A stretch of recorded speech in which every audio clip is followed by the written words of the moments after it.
Lokesh bomb क्रिकेटले कुनै पनि मान्छेलाई हिरोदेखि जिरो बनाउन बेर लाग्दैन भनिन्थ्यो।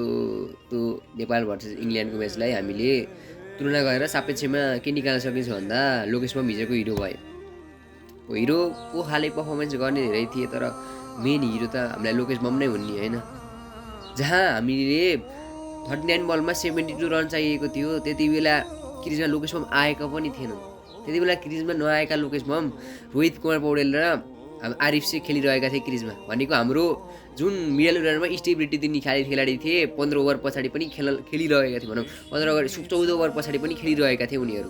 भन्नुहोस् अब हामीले बल कहाँ बिगार्यो त, गेम कता बिगार्यो त। यदि त्यो खण्डमा रोहितले खेले, रोहितले राम्रो इन्डियन देखाए, रोहितले राम्रो पार्टनरसिप जमाए, तर रोहितले अलिक बढी बल खेलेको होइन र। बुझ्नुहोस् न तपाईँ। हो, आदिल रसिदलाई उनीहरूले टेक ओभर गरे, दिपेन्द्रले र रोहितले टेक ओभर गरे, तर अरू बरलाई ज्याक वुडलाई खै त, हाम्रो वुडलाई गरेको खै, डाउन्सनलाई गरेको खै। यहाँ बोल्न सहिलो छ तर गर्न दुःख छ। हो, इङ्ल्यान्ड जस्तो खेलाडी त पहिलेसित खेलिएछ, तर लोकेश बमले जुन कारमा गरे जोफ्रा आर्चर विरुद्ध आफ्नो ब्याटिङ पोजिसनलाई सारेर अगाडि फ्लिप सेक, त्यो विराट कोहलीले जब हारेछ विरुद्ध गरेको थियो नि यसरी हानेर 6, तपाईँले देख्नुभएको थियो 2020को वर्ल्ड कप 2022को वर्ल्ड कपमा विराट कोहली जसरी यसरी फ्लिप सेक हानेको थियो। विराट कोहली जस्तो 2टा छक्का हानेको थियो हेरेस रौफलाई, त्यस्तै छक्का लोकेश बमले लास्टको 2 बलमा हानेका थिए के। 1 बल 2 रन आयो।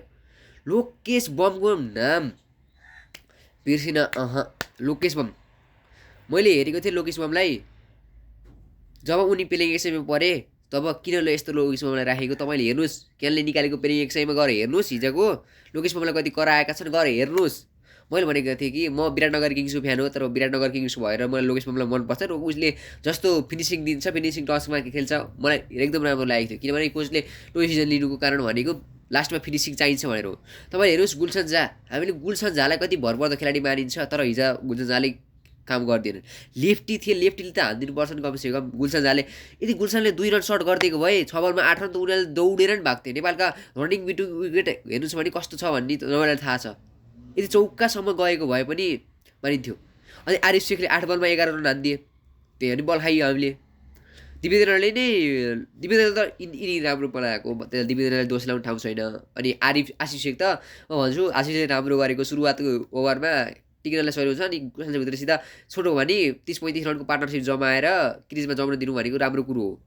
तर कुशल भुर्तेलको कुरो गरौँ, एकदमै हामीलाई आशा देखाएर निराशामा बोलेर पठाएको हो नि उनीहरू। जब 44मा हामी 2 थियो, मैले सोचेको थिएँ किनभने दिपेन्द्र सिंह र रोहित पौडेल थियो, हाम्रो हुँदैन भन्ने थियो।